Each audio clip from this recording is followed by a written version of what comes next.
Shalom, shalom, soyez bénis, Père de Dieu. Que la grâce du Seigneur soit sur votre vie. Je suis encore heureux que nous puissions nous retrouver tous ensemble sur cette plateforme pour partager la parole du Seigneur, pour la sainte gloire de son nom.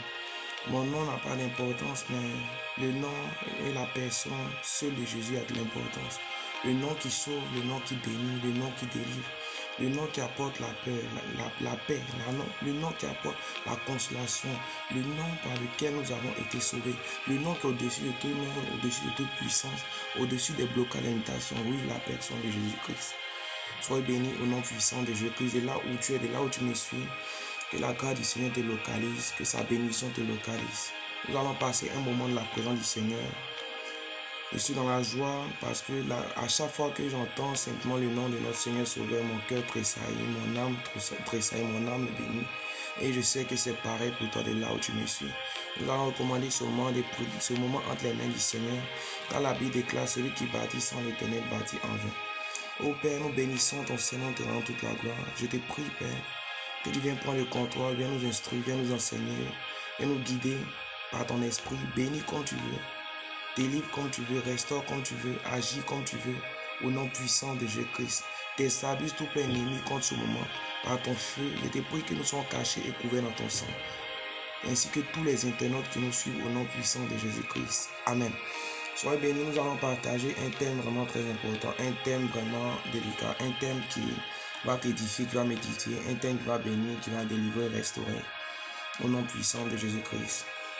Le thème d'aujourd'hui c'est « Je veux rien sans toi, Seigneur Jésus-Christ. Je veux rien sans toi, Seigneur Jésus-Christ. » C'est vraiment fort quand une personne a cette capacité de dire au Seigneur « Je veux rien sans toi, Seigneur Jésus-Christ. » Une personne qui a cette capacité, cette facilité de dire « Je veux rien sans toi, Seigneur Jésus-Christ. » Et cette personne-là qui a un certain degré de communion, de consécration, d'intimité avec le Seigneur Jésus-Christ. Amen.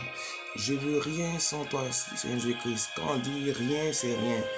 Je ne veux pas plus, moi je veux rien sans la personne de Jésus-Christ. Amen. De là où tu me suis, tu vas me prendre la parole de Dieu dans le livre de Exode chapitre 33 à partir du verset 14 à 15. Tu prends la parole, je vais lire au nom de Jésus-Christ. Il dit la parole du Seigneur, respect et considération au nom de Jésus-Christ. Exode chapitre 33, verset 14 à 15. L'Éternel répondit, je marcherai moi-même avec toi et je te donnerai du repos. Écoute, dès l'instant que tu as accepté Christ, Christ t'a fait cette promesse, cette parole est adressée à toi. Il dit, je marcherai moi-même devant toi. Si le Seigneur est avec toi, qui serait contre toi? Et il dit que et je te donnerai du repos. Pour toute personne qui a accepté Christ, pour toute personne qui a reçu Christ d'une manière ou d'une autre, tu as eu du repos dans tous les domaines de ta vie. Tu étais déchargé de fardeau, tu étais déchargé de quelque chose qui te fatiguait parce que tu as accepté Christ et tu as eu du repos. Il dit, je te donnerai du repos. Dans le verset 15, il dit, Moïse lui dit, si tu ne marches pas toi-même avec nous, ne nous fais pas partie d'ici. Amen. Vous voyez, cette parole est forte. Dans le verset 15, Moïse dit, si tu ne marches pas toi-même avec nous, si tu ne marches pas toi-même devant nous, ne nous fais pas partie d'ici. Amen. Moïse était ce prophète, un prophète de puissance, un prophète qui était utilisé par Christ, un instrument qui était utilisé par le Seigneur Jésus-Christ pour délivrer le peuple d'Israël de la captivité d'Égypte.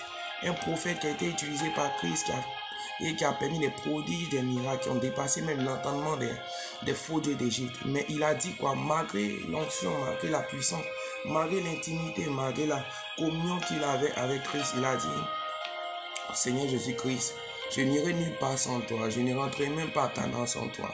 Alléluia. Combien de nos jours nous pouvons dire, Seigneur, je n'irai nulle part sans toi. Seigneur, pas de voyage sans toi. Seigneur, si tu n'es pas dans mes projets, je ne ferai aucun projet. Amen. Il est important que nous puissions avoir cette capacité, cette mentalité. Amen. De pouvoir dire au Seigneur que, Seigneur, je ne ferai rien sans que tu n'aies dit un mot. Je ne bougerai pas sans que tu n'aies fait un pas, Seigneur Père. Car la Bible déclare que notre vie l'appartient. La Bible déclare encore que nos destinées, dans le livre des Psaumes, nos destinées sont entre les creux de tes mains. La Bible nous dit encore qu'il a tracé des projets de paix et de bonheur pour nous.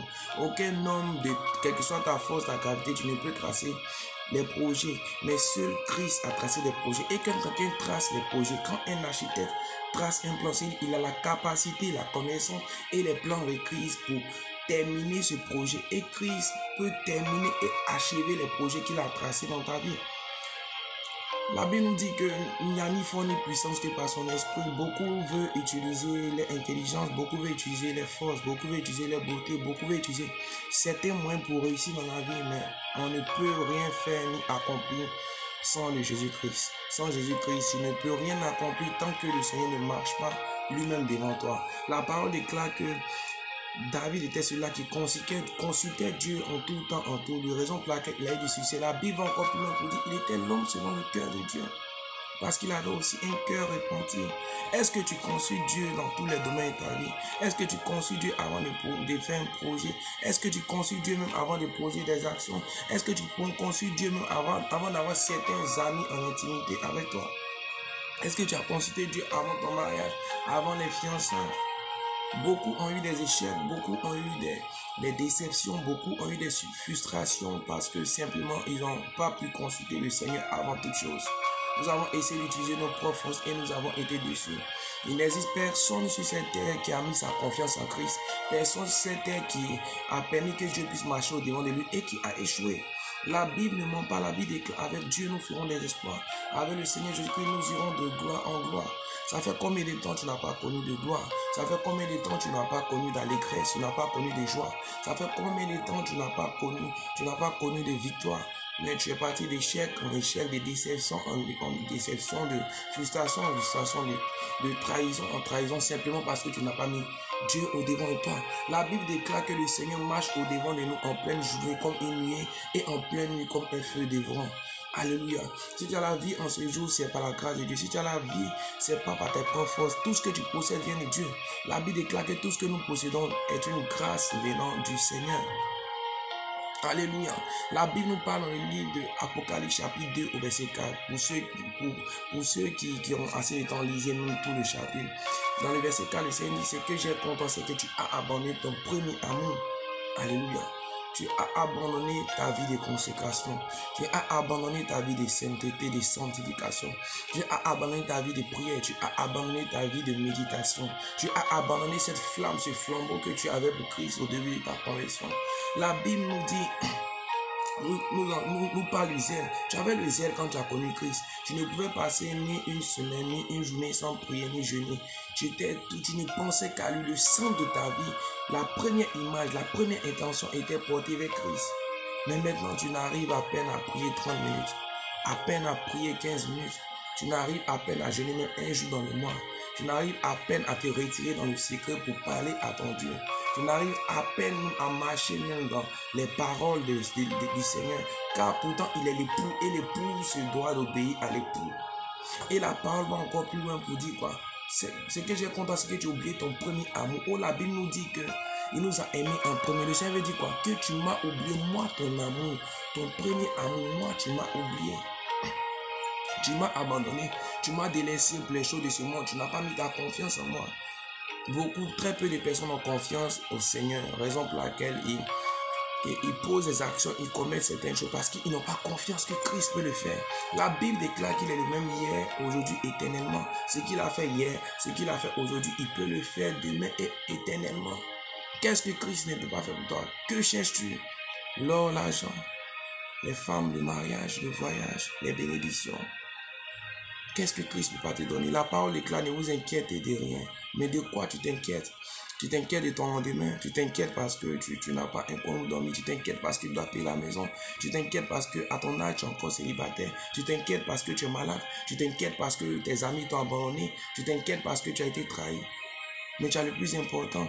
Tu as Christ avec toi, celui qui t'a jamais abandonné. Celui même quand tu étais dans le péché, quand tu étais dans l'ignorance. Quand malgré que tu connaissais la parole du Seigneur, tu as accepté de demeurer dans les ténèbres, il a toujours été avec toi. Beaucoup se disent que par le péché, ils ont été éloignés de Dieu. Non, tu t'es éloigné, mais Dieu a toujours été avec toi. La parole déclare dans le livre de Genèse chapitre 1, la terre était informe et vide, mais l'Esprit de Dieu se mouvait au-dessus des eaux marées qui avaient l'abîme et les ténèbres. Tu es la terre, quel que soit ce qui s'est passé dans ta vie, même quand tu ne connaissais pas Christ, tu n'as pas connu la mort parce que Christ était avec toi, parce que Christ t'aimait. Il est celui-là qui est descendu sur la terre, qui a marché sans péché, qui a marché en sainteté, qui s'est sacrifié comme un agneau parfait pour que tu sois sauvé. Toi et moi, qu'est-ce que Christ ne peut pas faire? Un Dieu capable de donner sa vie pour toi. Un Dieu qui t'a mis au-dessus même des anges. Qu'est-ce qu'il ne peut pas te donner? Qu'est-ce qu'il ne peut pas faire pour toi? Beaucoup culpabilisent et disent que c'est terminé pour moi. Je ne crois plus en rien. J'ai péché et Christ ne peut pas me pardonner. Écoutez, cette mentalité ne vient pas de Christ.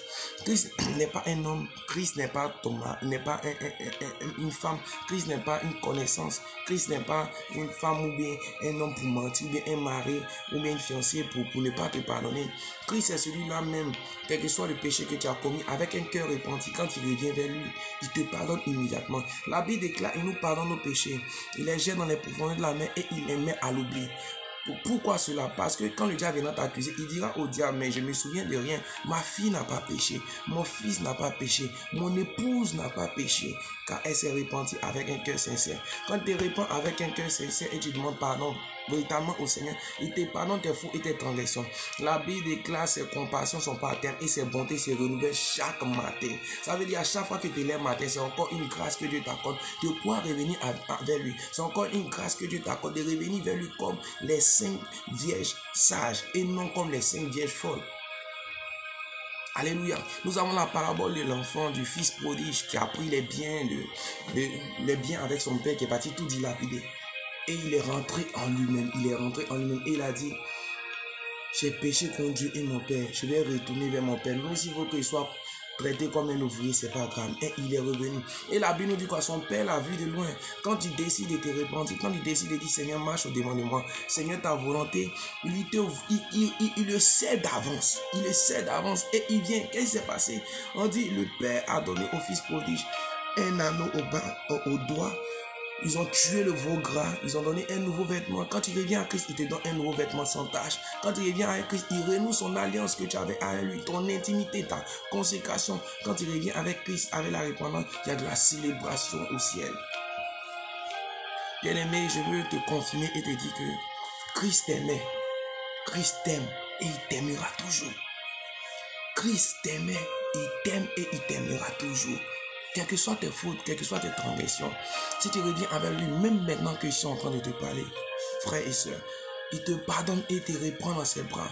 Christ a un amour inconditionnel pour toi. La Bible déclare, l'apôtre Paul nous parle dans le livre de 1 Corinthiens chapitre 12, même dans le livre de 1 Corinthiens chapitre 1, il nous enseigne sur l'amour. L'amour pardonne tout, l'amour supporte tout, l'amour excuse tout, l'amour n'est pas hypocrite, l'amour est différent des malins. Le Seigneur, quand il te pardonne, il oublie. Quand il te pardonne, il remet sur pied les choses avec toi. Quand il te pardonne, il te restaure.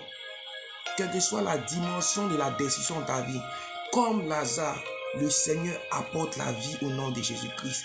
Quels que soient les péchés que tu as commis, comme Marie de Magdala dans la prostitution, tu reviens à Christ et tu marches avec lui. Quelles que soient les choses ignobles que tu as pu commettre, comme Paul, le Seigneur fait de toi un apôtre.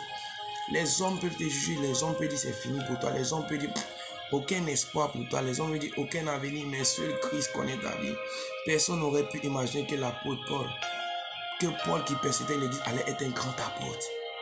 Personne ne savait que Pierre qui avait régné Jésus-Christ. Sûrement tu as régné Jésus-Christ à cause des choses du monde. Sûrement tu as régné Jésus-Christ à cause des désirs, de tes pulsions. Mais Pierre est revenu et il ne fut plus pareil. Pendant que je te parle, si tu reviens avec un cœur sincère, l'esprit t'inonde et tu deviens une autre personne, la version que Christ fait de toi. Beaucoup nous sommes retirés de Christ. Beaucoup nous avons fait cette erreur que de marcher devant et de mettre Christ devant, derrière, c'est impossible. On a fait cette erreur de marcher devant et de mettre Christ derrière, c'est impossible. Est-ce qu'un aveugle peut conduire un aveugle? Amen.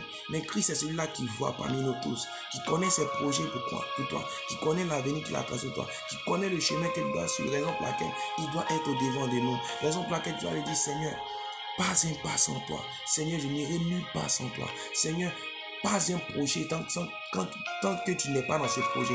Pas de mariage tant que tu n'es pas dans ce mariage. Pas d'avenir tant que tu n'es pas dans cet avenir. Je veux entendre ta voix, je veux que tu me parles. Le Seigneur nous parle tout le temps. Le Seigneur nous parle tout le temps. La preuve que Christ est avec toi, c'est que tu es levé ce matin. La preuve que Christ est avec toi, malgré que tu es malade, tu n'es pas encore mort. Beaucoup de personnes sont plus loin, sont plus saintes, sont plus consacrées que nous, mais ont perdu la vie en ce jour. Beaucoup de personnes sont plus en intimité avec Christ, mais qui ont eu des accidents aujourd'hui, mais toi tu n'as rien eu. C'est la grâce de Dieu. Et Christ veut seulement ton cœur. Il dit, je me tiens à la porte de ton cœur, je tape. Si tu ouvres, je viendrai soupirer avec toi. Christ veut rien d'autre. Christ veut ton cœur. Christ veut que tu puisses seulement venir lui faire confiance. Christ veut que tu puisses dire, Père, tiens ma main, accorde-moi de marcher avec toi. Père, accorde-moi de marcher de la même manière que Joseph a marché avec toi. Accorde-moi, Père, d'être fidèle, Père, mon Dieu, Père, comme Enoch. Accorde-moi, oh Père, de dire comme Moïse, avec un cœur sincère, marche au-devant de moi, où je n'irai nulle part. Car ma vie dépend de toi, mon existence dépend de toi, au nom puissant de Jésus-Christ. Je te prie, Père, que tu puisses prendre le contrôle au nom de Jésus-Christ. Je veux que tu puisses avoir cette attitude, je veux que tu puisses avoir cette mentalité, je veux que tu puisses avoir cette pensée de dire au Seigneur, Seigneur, je veux que tu sois au devant de moi. Seigneur, je veux que tu puisses prendre le règne devant de ma vie. Je veux que tu puisses avoir cette attitude, ce cœur de dire, Seigneur, même sans voiture, sans maison, sans rien, moi je t'aime. Parce que quand on aime d'un amour sincère, on se fout des bénédictions, on se fout de l'argent, on se fout des trésors. Sûrement, tu as dû avoir à connaître un homme ou une femme que tu as aimé même qui n'avait rien parce que tu l'aimais sincèrement. L'amour n'est pas basé sur les biens, n'est pas basé sur les choses du monde, mais l'amour est cette essence qui nous anime de pouvoir se sacrifier pour les autres. L'amour est cette essence qui nous anime de pouvoir faire du bien à l'autre, d'être honnête, d'agir et de pouvoir marcher avec une personne. C'est cet amour qui nous anime au nom puissant de Jésus-Christ. De là où tu es, rentre au plus profond de ton cœur, au plus profond de ton esprit et parle à ton Dieu, car le plus important, c'est ton Dieu, ton roi, ton maître, celui qui s'est sacrifié pour toi, celui qui ne sommeille ni ne dort pour toi, celui qui t'accorde la vie, au nom puissant de Jésus-Christ. Et là où tu es, je vais prier simplement, tu peux fermer les yeux, je prie. Seigneur, je te prie, accorde-nous, Père, la grâce, au Père, au nom puissant de Jésus-Christ, de pouvoir avoir cette force, avoir cette grâce comme Moïse et te dire, marche au devant de nous. Et que sans toi, Père, nous n'irons nulle part. Sans toi, nous ne voulons rien obtenir. Accorde-nous cette grâce de pouvoir parler comme Pierre et dire, où irons-nous loin de toi, Seigneur Père? Accorde-nous la grâce, au Père de Enoch, d'avoir marché avec toi. Accorde-nous la grâce de Noé, d'avoir été obéissant et trouvé grâce à tes yeux. Père, en ce jour, nous t'invitons dans notre vie, nous t'invitons dans tous les domaines de notre vie. Viens marcher, viens prendre le contrôle, guide-nous, conduis-nous. Toi, le chemin, la vérité et la vie. Accorde-nous de t'aimer plus que toutes choses dans ce monde au nom puissant de Jésus-Christ. Amen. Nous couvrons cette prière dans le sang de Jésus-Christ. Amen. J'étais heureux de partager ce moment avec vous, heureux d'être sur cette plateforme avec vous. Nous nous retrouvons pour une nouvelle vidéo par la grâce de Dieu. Que le Seigneur vous bénisse. Que le Seigneur soit avec vous. Que de là où vous êtes, que sa grâce vous localise au nom puissant de Jésus-Christ.